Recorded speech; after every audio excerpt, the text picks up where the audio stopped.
ಹೊರಗಡೆಯಿಂದ ಗರಿಗರಿಯಾಗಿ ಒಳಗಡೆಯಿಂದ ಮೃದುವಾಗಿ ಒಂದ್ಸಲ ತಿಂದರೆ ಪದೇ ಪದೇ ತಿನ್ಬೇಕೆನ್ನಷ್ಟು ರುಚಿ. ಇವತ್ತು ನಾವು ತುಂಬಾನೇ ರುಚಿಯಾಗಿ ಹೋಟೆಲ್ ಸ್ಟೈಲ್ನಲ್ಲಿ ಮನೆಯಲ್ಲೇ ಮೈಸೂರು ಬೋಂಡ ಹೇಗೆ ಮಾಡೋದು ಅಂತ ನೋಡೋಣ. ಹಾಗಾದ್ರೆ ಬನ್ನಿ ವಿಡಿಯೋ ಸ್ಟಾರ್ಟ್ ಮಾಡೋಣ.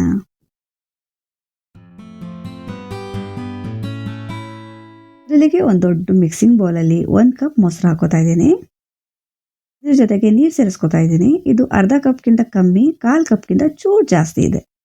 ಕಪ್ ಅಳತೆಯಲ್ಲಿ ಹೇಳಬೇಕು ಅಂದರೆ 1/3 ಕಪ್ ನೀರು ಹಾಕೊಂಡಿದ್ದೀನಿ. ನೀರನ್ನ ಒಂದೇ ಸಲ ಜಾಸ್ತಿ ಹಾಕೋಬಾರ್ದು. ಇದ್ರ ಜೊತೆಗೆ 3 ಟೇಬಲ್ ಸ್ಪೂನ್ ಅಷ್ಟು ಅಡುಗೆ ಎಣ್ಣೆ ಹಾಕೋತಾ ಇದ್ದೀನಿ. ಹಾಗೂ ಇದ್ರ ಜೊತೆಗೆ ಅರ್ಧ ಟೀ ಸ್ಪೂನ್ ಅಷ್ಟು ಬೇಕಿಂಗ್ ಸೋಡಾ ಹಾಕೋತಾ ಇದ್ದೀನಿ. ಅರ್ಧ ಟೀ ಸ್ಪೂನ್ ಹಾಕೊಳ್ಳಿ, ತುಂಬ ಕಮ್ಮಿ ಹಾಕಿದ್ರೆ ಕ್ಲೀನಾಗಿ ಬೋಂಡ ಉಬ್ಬಲ್ಲ. ಯಾಕಂದರೆ ಮೈದಾ ಹಿಟ್ಟನ್ನ ಜಾಸ್ತಿ ಸೇರಿಸ್ಕೊತಾ ಇದ್ದೀವಿ. ಈಗ ಚೆನ್ನಾಗಿ ಮಿಕ್ಸ್ ಮಾಡ್ಕೋಬೇಕು. ಸಣ್ಣ ಸಣ್ಣದಾಗಿ ಈ ಥರ ಬಬಲ್ಸ್ ಬರೋವರೆಗೂ ಮಿಕ್ಸ್ ಮಾಡ್ಕೋಬೇಕು.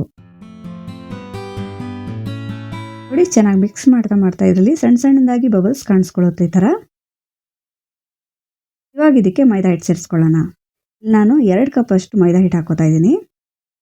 ಮೊಸರು ನೀರೆಲ್ಲ ಸೇರಿಸಿದ್ನಲ್ಲ, ಅದೇ ಕಪ್ ಅಳತೆಯಲ್ಲಿ ಮೈದಾ ಹಿಟ್ಟು 2 ಕಪ್ ಹಾಕೊಂಡಿದ್ದೀನಿ. ಈಗ ನಿಧಾನವಾಗಿ ಇದನ್ನು ಮಿಕ್ಸ್ ಮಾಡ್ಕೋಬೇಕು. ತುಂಬ ಜೋರಾಗಿ ಮಿಕ್ಸ್ ಮಾಡಬಾರ್ದು, ತುಂಬ ಜೆಂಟ್ಲಿ ನಿಧಾನವಾಗಿ ಗಂಟಿಲ್ಲದೆ ಮಿಕ್ಸ್ ಮಾಡ್ಕೋಬೇಕು. ಹಿಟ್ಟು ಹಾಕಿದ ತಕ್ಷಣ ಈ ಥರ ಡ್ರೈ ಅನಿಸುತ್ತೆ ಸ್ಟಾರ್ಟಿಂಗಲ್ಲಿ. ಮಿಕ್ಸ್ ಮಾಡ್ತಾ ಈ ಥರ ಈ ಹದಕ್ಕೆ ಬಂದ್ಬಿಡುತ್ತೆ. ಸೊ ಒಂದೇ ಸಲ ನೀರು ಜಾಸ್ತಿ ಹಾಕಬಾರ್ದು. ನಾವು ಎಷ್ಟು ನೀರು ಹಾಕಿದ್ದೀವಿ ಅದು ಕರೆಕ್ಟಾಗಿದೆ. ಈ ಥರ ಮಾಡಬೇಕು. ತುಂಬ ರೌಂಡ್ ತಿರುಗಿಸಿಲ್ಲ, ಈ ಥರ ಮೇಲೆ ಎತ್ತಿ ಬಿಡಬೇಕು. ಅವಾಗ ಇದರೊಳಗೆ ಗಾಳಿ ತುಂಬಿಕೊಳ್ಳುತ್ತೆ, ಆಗ ಬೋಂಡ ಚೆನ್ನಾಗಿ ಉಬ್ಬುತ್ತೆ. 5ರಿಂದ 6 ನಿಮಿಷ ಮಿಕ್ಸ್ ಮಾಡಿಕೊಂಡ್ರೆ ಸಾಕು. ತುಂಬ ಜಾಸ್ತಿ ಹೊತ್ತು ಮಿಕ್ಸ್ ಮಾಡಬಾರ್ದು. ನೋಡಿ, ಈ ಥರ ಈ ಟೆಕ್ಸ್ಚರ್ ಬರೋವರೆಗೂ ಮಿಕ್ಸ್ ಮಾಡ್ಕೋಬೇಕು. ಇವಾಗ ಇದಕ್ಕೆ ಅರ್ಧ ಟೇಬಲ್ ಸ್ಪೂನ್ ಅಷ್ಟು ಶುಂಠಿನ ಸಣ್ಣಗೆ ಹೆಚ್ಕೊಂಡು ಹಾಕೋತಾ ಇದ್ದೀನಿ. 3 ಅಥವಾ 2 ಹಸಿಮೆಣಸಿನ್ಕಾಯಿನ ಸಣ್ಣಗೆ ಹೆಚ್ಕೊಂಡು ಹಾಕೋತಾ ಇದ್ದೀನಿ. ಜೀರಿಗೆ ಅರ್ಧ ಟೀ ಸ್ಪೂನು, 2 ಚಿಟಿಕೆ ಹಿಂಗು ಮತ್ತು ರುಚಿಗೆ ತಕ್ಕಷ್ಟು ಉಪ್ಪು ಹಾಕೋತಾ ಇದ್ದೀನಿ. ಈಗ ಮತ್ತೆ ಒಂದ್ಸಲ ನಿಧಾನವಾಗಿ ಮಿಕ್ಸ್ ಮಾಡ್ಕೋಬೇಕು.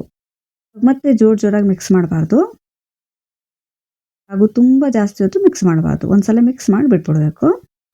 ಈಗ ಇದನ್ನು ಮುಚ್ಚಿಬಿಟ್ಟು ಒಂದು ಅರ್ಧ ಗಂಟೆ ಅಥವಾ 1 ಅವರ್ ಹಾಗೆ ಬಿಟ್ಬಿಡ್ಬೇಕು.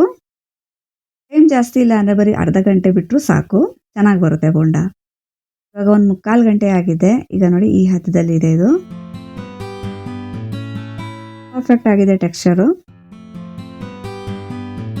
ಇವಾಗ ಬೋಂಡ ಮಾಡೋಕ್ಕೆ ಎಣ್ಣೆನ ಬಿಸಿ ಮಾಡೋಕ್ಕೆ ಇಟ್ಟಿದೆ. ಈಗ ಎಣ್ಣೆನ ಬಿಸಿ ಆಗಿದೆ. ಅದರಲ್ಲೇ 1 ಟೇಬಲ್ ಸ್ಪೂನ್ ಎಣ್ಣೆನ ಮತ್ತೆ ಇದಕ್ಕೆ ಹಾಕೋತಾ ಇದ್ದೀನಿ.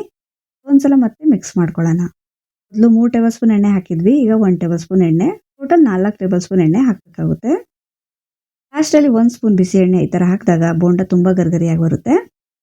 ಬೋಂಡ ಹಾಕೋಕ್ಕೆ ಮುಂಚೆ ಸ್ವಲ್ಪ ಕೈನ ಒದ್ದೆ ಮಾಡಿಕೊಂಡು ಈ ಥರ ಬ್ಯಾಟರ್ ಎತ್ಕೊಂಡು ಹಾಕೊಂಡ್ರೆ ಆಯಿತು.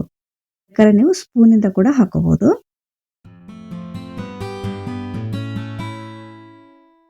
ಇವಾಗ ಬಿಸಿಯಾಗಿ ಬೋಂಡ ಮಾಡ್ಕೊಳ್ಳೋಣ. ಎಣ್ಣೆ ಚೆನ್ನಾಗಿ ಬಿಸಿಯಾಗಿದೆ. ಈಗ ಫ್ಲೇಮ್ನ ಮೀಡಿಯಮಲ್ಲಿ ಇಟ್ಕೊಂಡು ಬ್ಯಾಟರ್ ಹಾಕೋಬೇಕು. ಈ ಥರ ನಿಧಾನವಾಗಿ ಚಿಕ್ಕದಾಗಿ ಬಿಟ್ಟರೆ ನೋಡಿ, ದಪ್ಪದಾಗಿ ಊದ್ಕೊಳ್ಳುತ್ತೆ. ಯಾವ ಸೈಜಲ್ಲಿ ಬೇಕು ಆ ಸೈಜಲ್ಲಿ ಬೋಂಡ ಮಾಡ್ಕೋಬೋದು. ನಾನಿಲ್ಲಿ ತುಂಬ ಚಿಕ್ಕದಾಗಿ ಮಾಡ್ತಾಯಿದ್ದೀನಿ.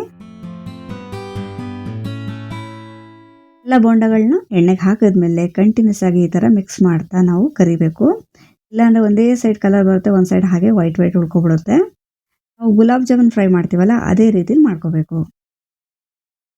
ಇವಾಗ ಇದು ತುಂಬಾ ಚೆನ್ನಾಗಿ ಒಂದೇ ಕಲರಲ್ಲಿ ಫ್ರೈ ಆಗಿದೆ, ಚೆನ್ನಾಗಿ ಕ್ರಿಸ್ಪಿನೂ ಆಗಿದೆ. ಈಗ ಇದನ್ನು ತೆಕ್ಕೊಳ್ಳೋಣ. ಬೋಂಡ ಹಿಟ್ಟು ಚೆನ್ನಾಗಿ ಹದವಾಗಿ ಕಲಸಿದ ಮೇಲೂ ಉಬ್ಬಿಲ್ಲ ಅಂದರೆ ಮತ್ತೆ 1 ಚಿಟಿಕೆ ಬೇಕಿಂಗ್ ಸೋಡಾ ಮಿಕ್ಸ್ ಮಾಡ್ಕೊಂಡು ಹಾಕೊಳ್ಳಿ, ಚೆನ್ನಾಗಿ ಉಬ್ಬುತ್ತೆ. ಇವಾಗ ತುಂಬಾ ರುಚಿಯಾಗಿ, ತುಂಬಾ ಗರಿಗರಿಯಾಗಿ, ತುಂಬಾ ಪುಟ್ಟದಾಗಿ ಮೈಸೂರು ಬೋಂಡ ರೆಡಿಯಾಗಿದೆ. ಇವತ್ತಿನ ವಿಡಿಯೋ ನಿಮ್ಗೆ ಇಷ್ಟ ಆದರೆ ಪ್ಲೀಸ್ ನನ್ನ ಚಾನಲ್ನ ಸಬ್ಸ್ಕ್ರೈಬ್ ಮಾಡ್ಕೊಳ್ಳಿ, ವಿಡಿಯೋನ ಲೈಕ್ ಮಾಡಿ. Thank you for watching.